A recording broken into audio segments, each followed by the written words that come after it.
Bom dia a todos.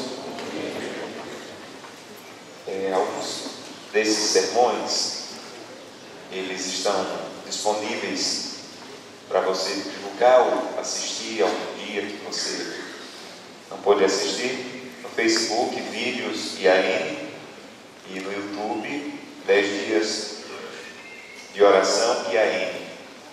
Então, no Facebook, Vídeos, no plural Vídeos IAN, e no YouTube, 10 dias de oração IAN.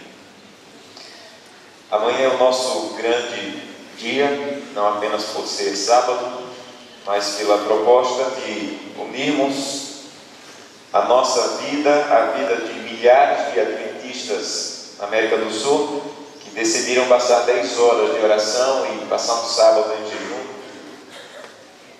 E eu espero que você tenha colocado no seu coração o desejo de estar aqui conosco durante essa vigília, mas algumas coisas precisam acontecer hoje para a qualidade do dia amanhã.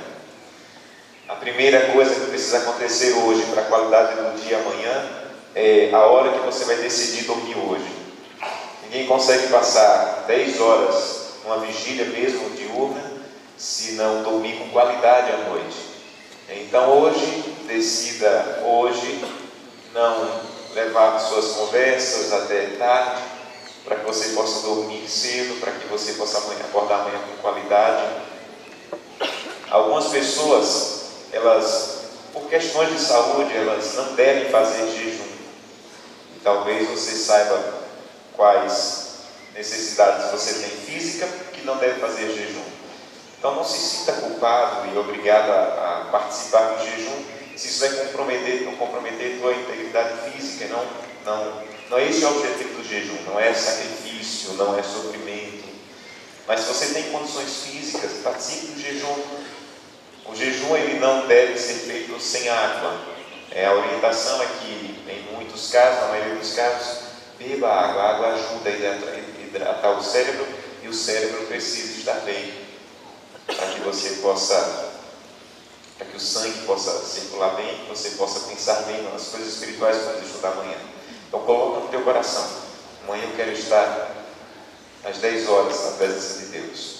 Antes de entrar no assunto principal dessa manhã, eu tenho conversado com muitos de vocês e tenho orado com muitos e tenho ouvido a história de muitos, e eu tenho visto a dor que tem causado em muitos de vocês, a situação financeira, as lutas, a dificuldade de se manter às vezes sem o apoio da família, de ter se esforçado tanto nas férias e não ter conseguido o necessário.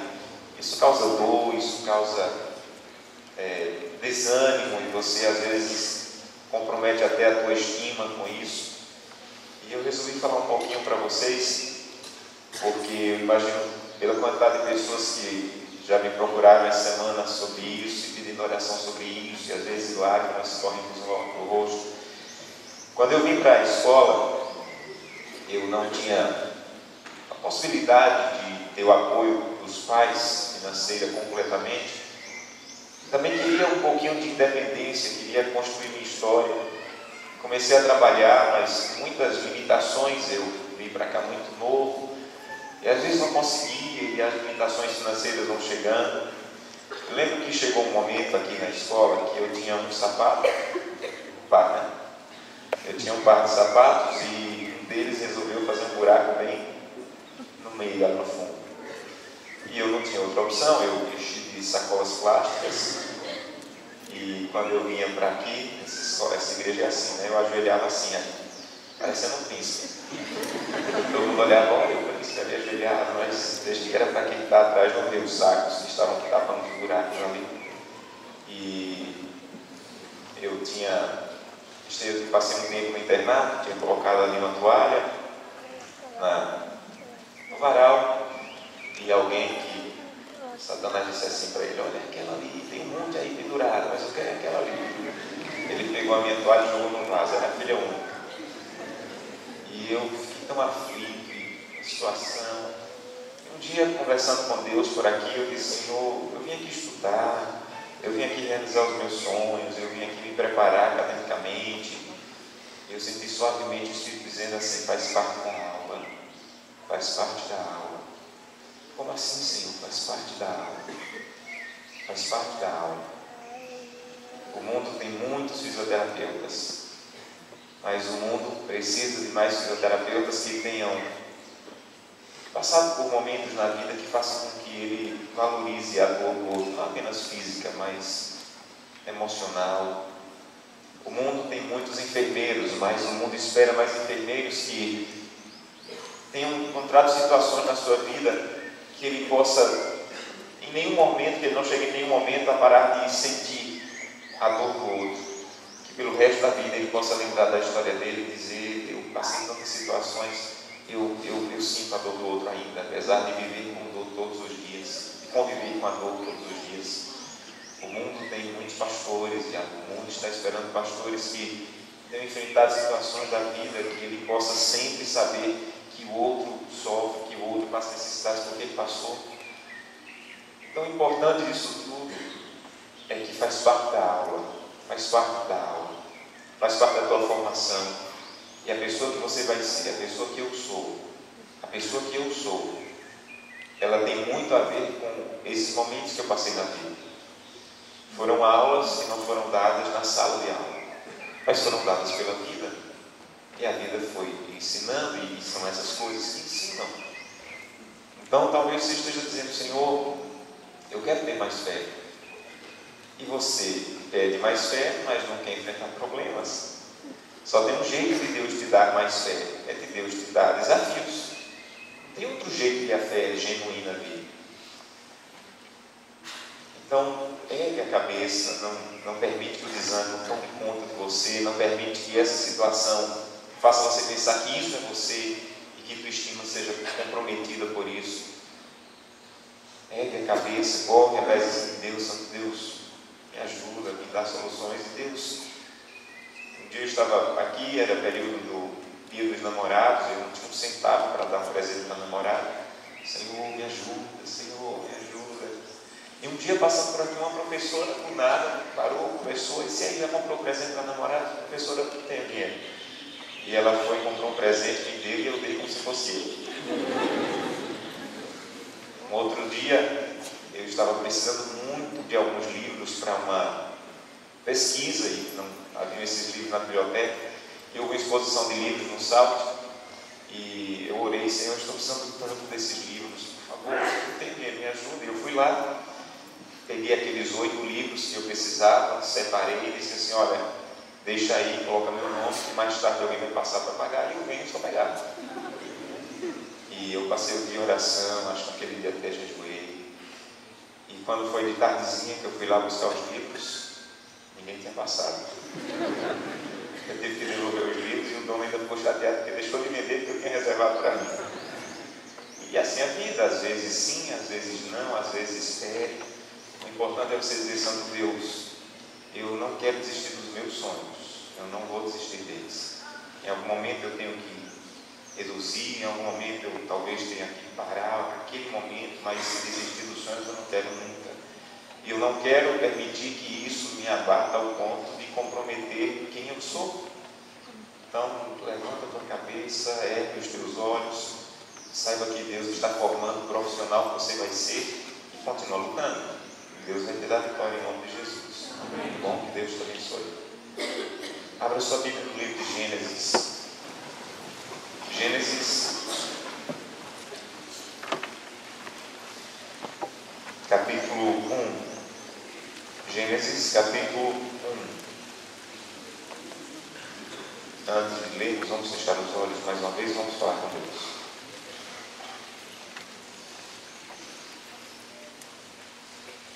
Querido e eterno Deus, muito obrigado, Senhor, por mais essa manhã, pela oportunidade de mais uma vez vir à tua casa, ouvir a tua palavra.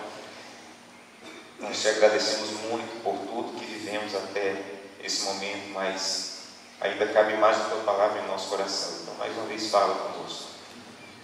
Mais uma vez, abre os nossos olhos espirituais. Como eu tenho te pedido ao longo desses dias, desde já, prepara o nosso coração para tudo que vamos viver amanhã na tua presença. Para que a conclusão desses 10 dias amanhã apenas confirmem a nossa decisão de continuar nesse estilo, acordando esse horário, buscando ao Senhor com qualidade, mas agora de maneira individual, de maneira pessoal, como realmente tem que ser a vida do cristão. Mas fala conosco através da tua palavra nesse momento, em nome de Jesus. Amém. Gênesis capítulo 1, versículo 27 em diante, diz assim: Criou Deus, pois, o homem à sua imagem. A imagem de Deus o criou.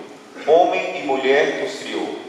E Deus os abençoou e lhes disse: Sede fecundos, multiplicai-vos, enchei a terra e sujeitai-a.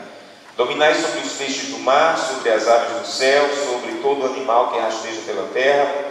E disse Deus ainda: Eis que vos tenho dado todas as ervas que dão semente e se acham na superfície de toda a terra, e todas as árvores em que há fruto que dê semente, isso vos será para mantimento. E a todos os animais da terra, e a todas as aves do céu, e a todos os répteis da terra, em que há fôlego de vida, toda erva verde lhe será por mantimento. E assim se fez. Viu Deus tudo o que fizera, e eis que era muito bom. E houve tarde e manhã, no sexto dia. Se você quiser entender os propósitos de Deus para a tua vida, você deve ir para Gênesis 1. Se você quiser entender para que Deus te criou, você deve ir para Gênesis 1. Eu falei ao longo da semana que sempre que você lê um texto bíblico, você deve procurar a palavra que mais se repete. Aqui está a essência do que o texto quer dizer, a palavra que mais se repete. Um escritor da literatura judaica, ele nunca repetia a palavra sem querer chamar atenção para o que ele estava repetindo. Se você ler e perceber a palavra que mais se repete nesses versículos, é a palavra todo e tudo, todo e tudo, todo e tudo. O escritor está dizendo assim, Moisés está dizendo assim, Deus está dizendo assim através de Moisés: eu criei vocês para a plenitude, eu criei vocês para a grandeza, eu criei vocês para a imensidão dos meus sonhos. Então, se você quiser saber qual é o padrão de Deus para a tua vida, o padrão é Gênesis 1, Deus te criou para tudo, para a grandeza. Então, quando você quiser saber qual é o sonho de Deus para o teu casamento, não olhe para um casal feliz simplesmente e diz assim: olha, como eu queria ser feliz pelo menos como aquele casal. O sonho de Deus para o teu casamento é que ele fosse tão feliz como era o de Adão e Eva em Gênesis 1, porque Deus te criou para a plenitude. Então, quando você quiser saber qual é o plano de Deus para a minha felicidade, não olha para uma pessoa feliz simplesmente e diz assim: olha, eu queria ser feliz pelo menos como aquela pessoa. Deus te criou para ser tão feliz quanto era a vida de Adão e Eva. Foi para isso que Deus te criou, e Deus nunca desistiu desse sonho. Então, esse texto não está dizendo apenas todas as árvores, todas as plantas. Deus está dizendo assim: tudo, toda a paz, toda a felicidade, toda a vida, tudo eu criei e eu dei para vocês, tudo. Adão e Eva poderiam se considerar os donos do mundo, porque Deus tinha criado tudo e tinha dado quanto para eles? Deus tinha dado tudo para eles. Então você tem que se perguntar assim no teu coração: como é que alguém consegue ser dono de tudo e viver em paz? Porque imagine se Deus dissesse a você: olha, você é dono de tudo. Se nós somos donos de tão pouco e já somos tão confusentos, imagine se fôssemos donos de tudo. E Adão e Eva conseguiam viver em paz, mesmo sendo donos de tudo. Então você tem que se perguntar: como é que alguém consegue ser dono de tudo e não viver em confusão? Porque imagino que Adão e Eva não viviam brigando por uma árvore. Olha, aquela árvore ali é minha, não é sua não. Aquele pássaro ali Deus deu foi para mim, não foi para você não. Eles eram donos de tudo e viviam em paz. Qual é a explicação para viver em paz sendo dono de tudo? Jesus falou assim, o texto diz assim: eles eram a imagem e semelhança de Deus. Quando se é a imagem e semelhança de Deus, você é capaz de ser dono de tudo e viver em paz. Essa é a explicação bíblica. Mas Satanás tem outra explicação. Satanás começou a dizer no universo: eu sei porque Adão e Eva não brigam, eu sei porque eles vivem em paz, mesmo sendo donos de tudo. Eu sei porque Adão e Eva não vivem brigando, porque Adão e Eva não vivem discutindo. Eu sei, é porque Deus criou Adão e Eva como robôs. Eles não têm a opção de discordar de Deus. Eles só podem fazer o que Deus quer que eles façam. Eles são escravos do bem. Então, mesmo do bem, ser escravo não é coisa de Deus.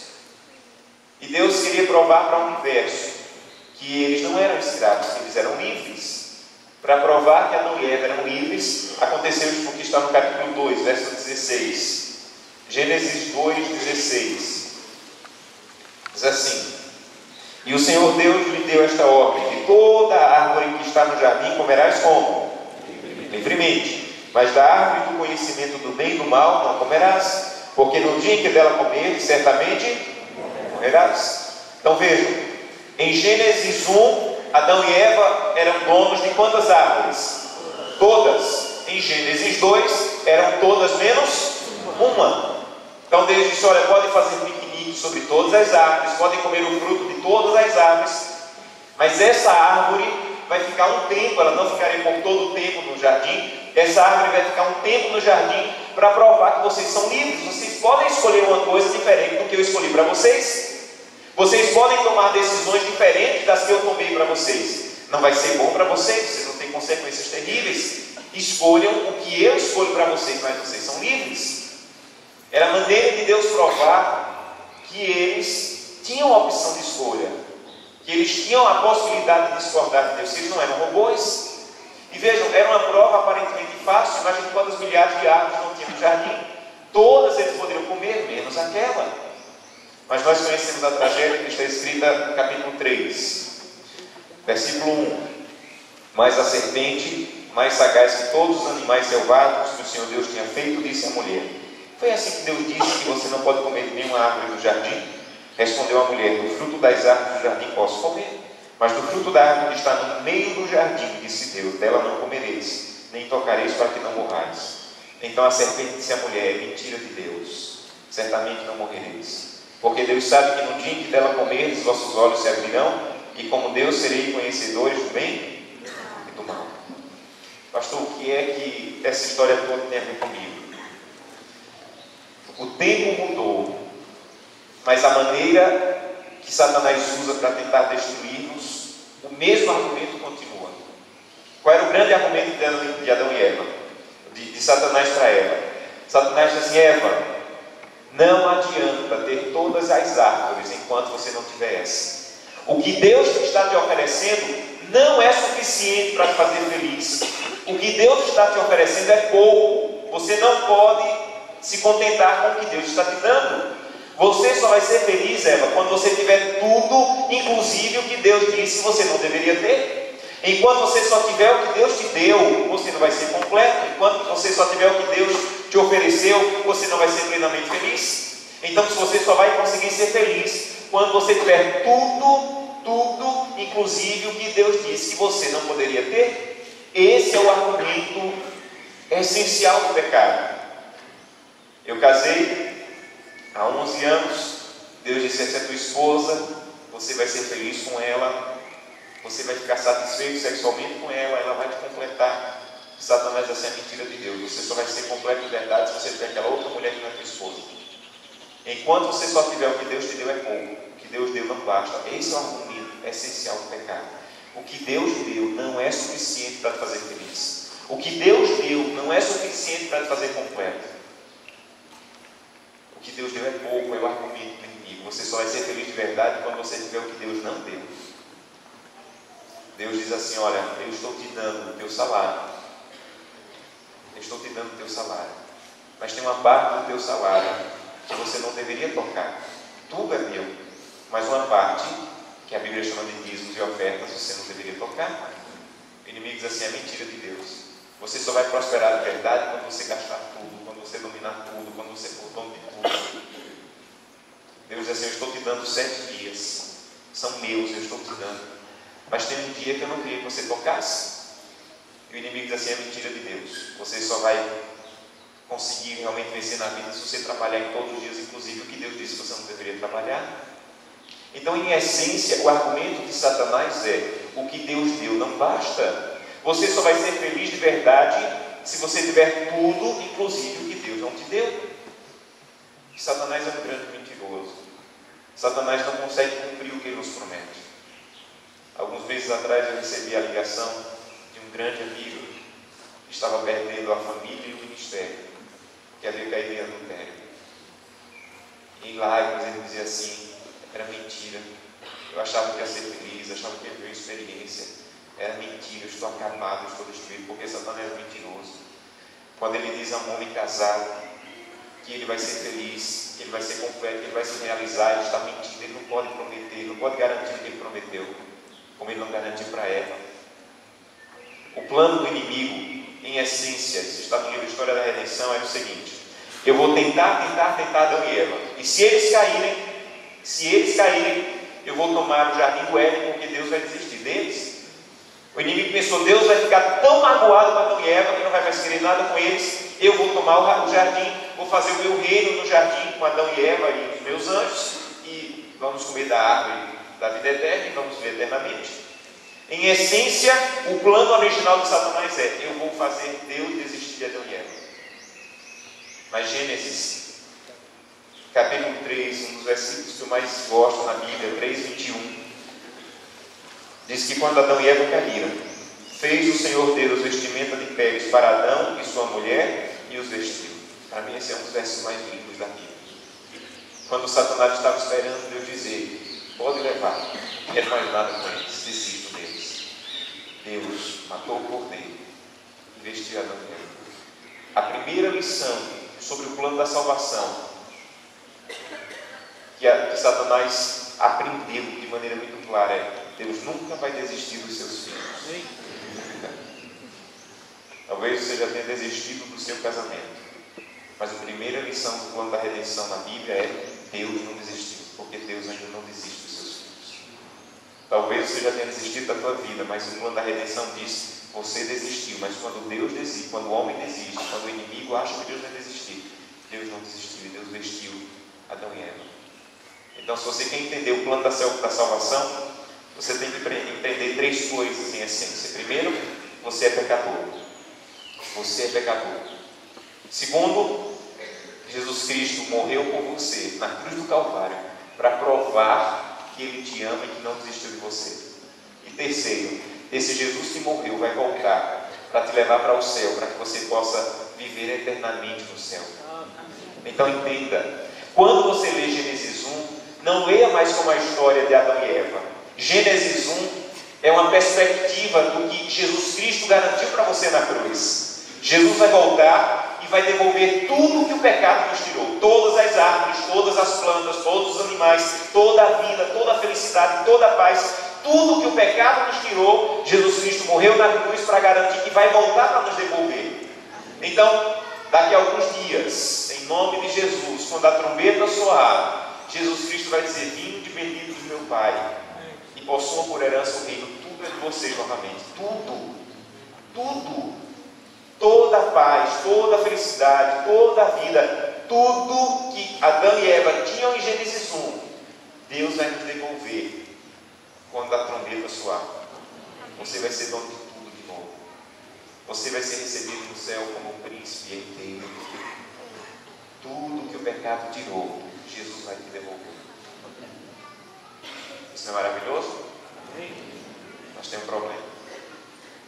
Quando o pecado entrou nesse mundo, a primeira coisa que ele plantou no nosso coração foi o egoísmo. Nós perdemos a capacidade de dominar tudo. Então, se Jesus voltar hoje e nos levar hoje para o céu com o coração egoísta que ainda temos, nós vamos causar maior confusão no céu. Quando o anjo chegar para dizer assim: olha, essa aqui é a tua harpa de ouro, seja bem-vindo, você vai dizer: não, não quero essa aqui não, quero a do meu ali, está mais afinado do que a minha, não quero a minha não. Porque o teu coração e o meu coração ainda tem egoísmo, e um coração egoísta não pode ser dono de tudo, ele vai criar maior confusão. O anjo vai dizer assim: olha, seja bem-vindo, essa é a tua casa. Você vai dizer: não, não quero essa não, quero a do vizinho, olha, que tem um quintal maior do que o meu, o quintal dele é maior do que o meu.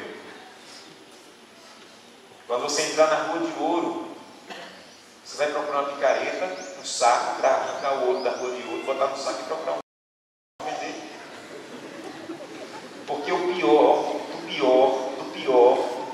que o pecado fez conosco foi tornar-nos egoístas. O egoísmo é o pior que o pecado faz conosco. O egoísmo é a base de todos os nossos pecados. Sabe por que um homem adultera? Ele adultera porque ele sente desejos sexuais e ele não quer saber o que a esposa vai sentir, o que Deus vai sentir, o que a igreja vai sentir, o que os filhos vão sentir. Ele só quer satisfazer ele mesmo. Ele vai lá e adultera. Qual é a melhor palavra para descrever essa atitude? Egoísmo. Sabe por que nós mentimos? Porque nos encontramos numa situação difícil. Aí pensamos assim: se eu falar a verdade eu me dou mal, mas se eu mentir eu escapo. Então não quero nem saber quem vai se dar mal, portanto que eu escapo. Aí vai lá e mente. Qual é a melhor palavra para descrever isso? Egoísmo. É o egoísmo que está acabando o teu casamento, é o egoísmo que está acabando os teus relacionamentos. Mas o pior que o egoísmo está fazendo com você é tirando a possibilidade de você voltar para o céu para ser dono de tudo de novo. Pastor, mas quando Jesus voltar, não abrir e fechar de olhos, não vou ser transformado, vai ser transformado em um monte de mazelas, menos o egoísmo.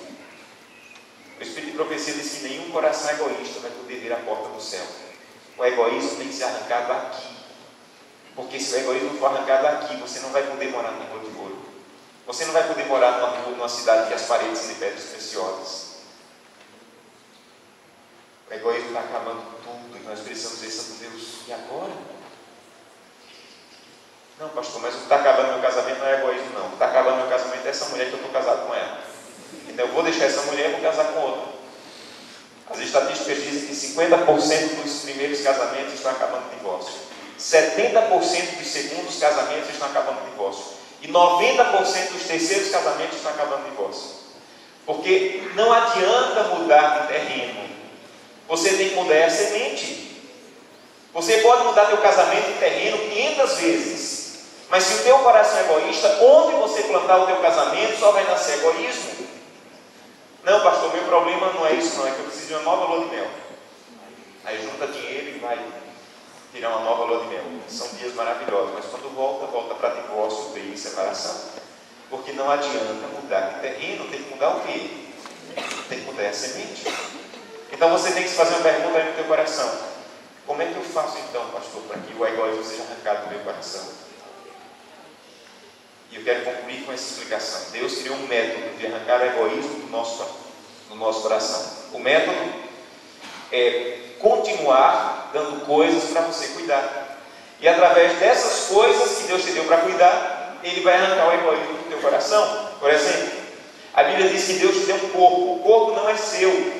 O corpo é o templo do Espírito Santo, é um presente de Deus, é criação de Deus. Mas Deus deu para você cuidar e manter esse corpo. Então olha como funciona. Você está em frente a uma mesa cheia de comida. Aí você diz assim: por mim mesmo, eu ia comer tudo que tem aqui, ia repetir, ia comer até a tampa da panela. Mas o corpo não é meu. Eu não posso comer só do jeito que eu quero, porque quanto mais eu como só do jeito que eu quero, mais egoísta eu me torno. Então eu não vou comer do jeito que eu quero. Eu vou começar a comer do jeito que agrada a Deus. Quando você decide parar de comer só do jeito que você quer e começa a comer do jeito que agrada a Deus, sabe o que está acontecendo? O egoísmo está sendo arrancado do teu coração.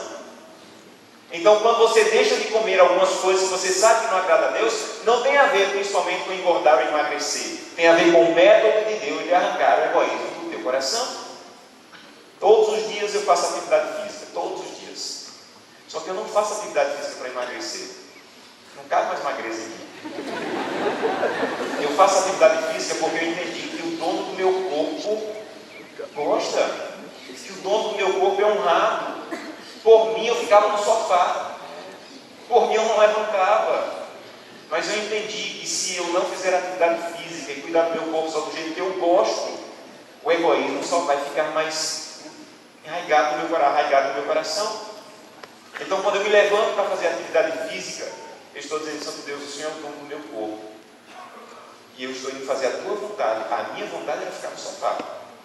Mas quando eu estou indo fazer a tua vontade, eu estou dizendo: Santo Deus, arranca o egoísmo do meu coração. Porque eu quero voltar para o céu e quero ser dono de tudo de novo. Quando você recebe R$100 e você compreende que tudo aquilo é de Deus, e você diz assim: por mim mesmo eu ia gastar esse dinheiro todo, ia torrar tudo, ia pagar a dívida velha, ia fazer dívida nova. Mas quando você recebe R$100 e separa o dízimo e a oferta, não tem nada a ver com pagar a igreja nem sustentar pastor.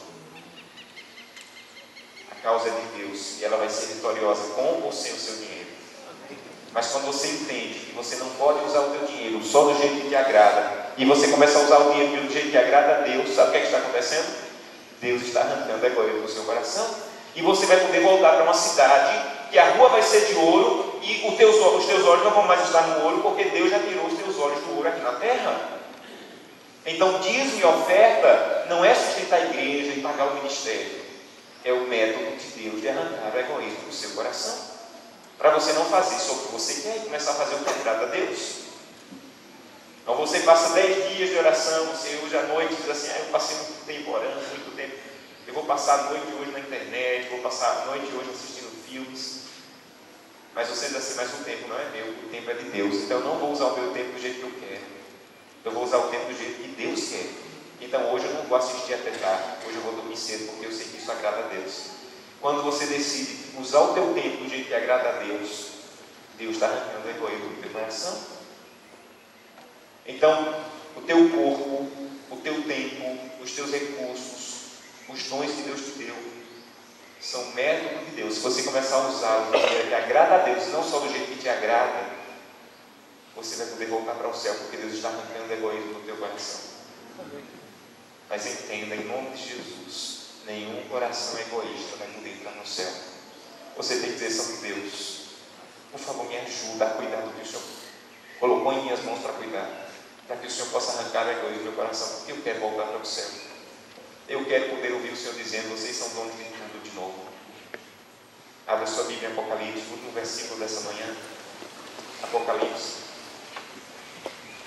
capítulo 12, versículo 11. Apocalipse, capítulo 12, versículo 11.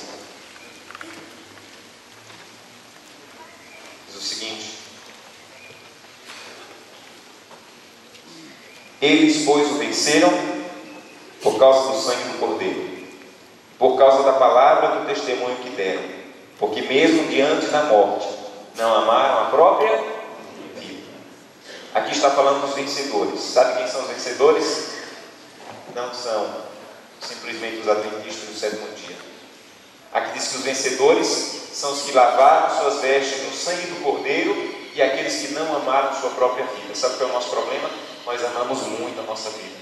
Nós amamos comer o que nos agrada, assistir o que nos agrada, acessar o que nos agrada e dormir na hora que nos agrada. E aqui diz que os vitoriosos são os que pararam de amar a própria vida e começaram a amar a vida que Deus tinha para eles.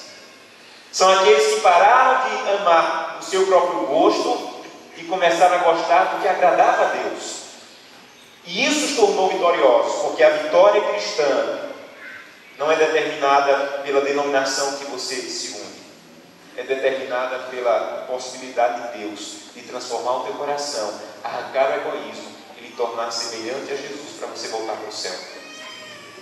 E quando você ouvir sejam bem-vindos, filhos do meu Pai, você vai olhar apenas para Jesus, não mais para o ouro nem para as pedras preciosas, porque o egoísmo já foi arrancado do teu coração aqui na terra. O desafio hoje é você dizer, Santo Deus, eu quero te autorizar a arrancar o egoísmo do meu coração. Eu quero voltar para o céu. Eu quero ouvir o Senhor dizendo, o reino é de vocês. Mas, Santo Deus, com o coração egoísta que eu tenho, eu entendi, eu vou causar o maior problema no céu. Então eu estou te autorizando, arranca o egoísmo do meu coração. E quando Jesus voltar, Ele vai dizer, meu filho, muito obrigado porque você permitiu eu fazer isso no teu coração. E agora o céu cabe no teu coração, porque o egoísmo saiu. Eu imagino que vocês já notaram que minha mãe deixou uma marca espiritual muito forte na minha vida, pelas vezes que eu já falei dela. Quando ela faleceu, eu voltei para o distrito para trabalhar. Depois de uns 10, 15 dias eu fui novamente na casa dos meus irmãos, do meu pai, para ver como eles estavam. E quando eu cheguei em casa, estava todo mundo trabalhando, eu sentei na sala e comecei a chorar, porque tudo lembrava, a sala lembrava, a cozinha lembrava, o quarto lembrava. E quando minha irmã chegou do trabalho, me viu sentado no sofá chorando, ela disse assim, Júnior, que é como ela me chama, a mãe deixou uma carta para a gente. Em algum momento minha mãe escreveu essa carta, não sei em qual momento, mas ela, quando estava arrumando as coisas da minha mãe, lá ela encontrou uma carta que eu queria partilhar com vocês. Na carta minha mãe escreveu, estou preocupada com a reação dos médicos com os meus exames. Se der tudo errado, lembrem-se, vocês conseguiram fazer-me muito feliz. Meu marido e meus filhos foram presentes que Deus me deu. Sei que não vai ser fácil, mas apenas fui na frente. Quero abraçar vocês no céu. Josanã, que é o nome do meu pai.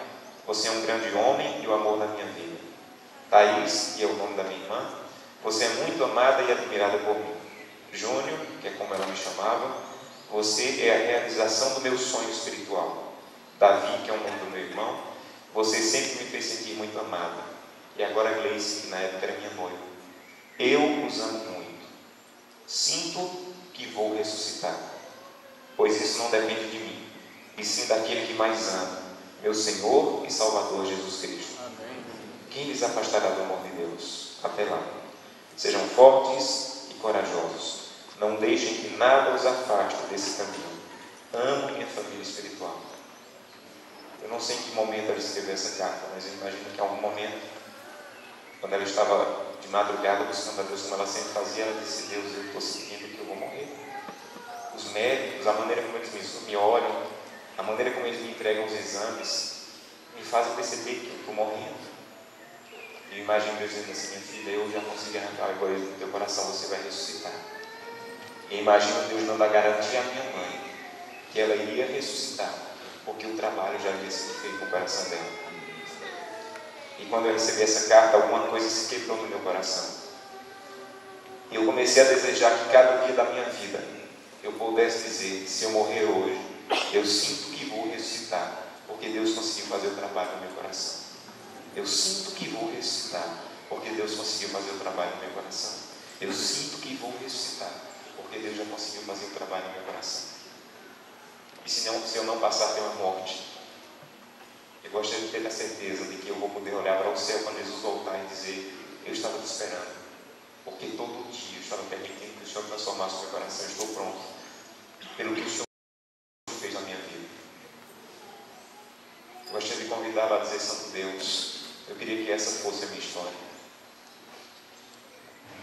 Eu queria que o Senhor entrasse no meu coração e arrancasse tudo que não deveria estar. Me ajuda a cuidar do que o Senhor me deu para cuidar, para que o Senhor possa fazer esse trabalho no meu coração e arrancar o egoísmo, para que eu tenha certeza completa de que estarei contigo no céu. Quantos querem pedir isso a Deus? Feche os seus olhos e vamos orar. Querido Pai,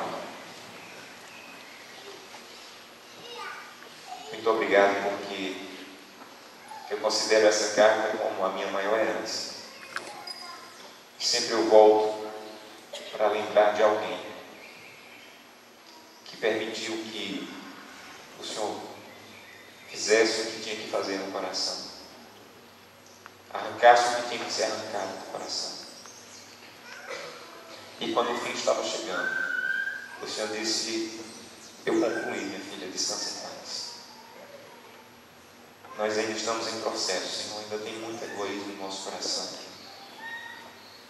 A maneira como nós comemos, a maneira como nós cuidamos do nosso corpo, a maneira como nós cuidamos do nosso egoísmo, do nosso dinheiro, do nosso tempo, dos nossos dons, apenas mostram que nós fazemos do nosso jeito e o egoísmo ainda está dominando. Mas essa manhã nós estamos te dizendo, nós estamos te autorizando a arrancar o egoísmo do nosso coração, mesmo que isso venha a doer um pouco. Mas nós queremos tirar a ousadia de dizer: eu sinto que vou ressuscitar, se chegar a morrer, e quero levantar os olhos para aguardar minha salvação, se eu tiver a graça de ver Jesus Cristo voltando em minha vida. Abençoa-nos para que isso seja realidade na nossa vida hoje e pelo resto dos nossos dias, em nome de Jesus. Amém. Deus abençoe você.